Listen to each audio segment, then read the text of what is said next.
tatay natin ay gayon din. Utos nila palagi ano gagawin? Susundin. O, sunod. Sino ang magawain? Sa kapatid. Okay. Mahal ko si ama. Gayon din. Sino? Si ina. Kung sila ay wala, ano mangyayari? Ano mangyayari? Ano mangyayari? Ano mangyayari? Ano mangyayari?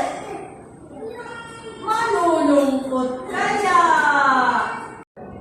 Go. Let's go.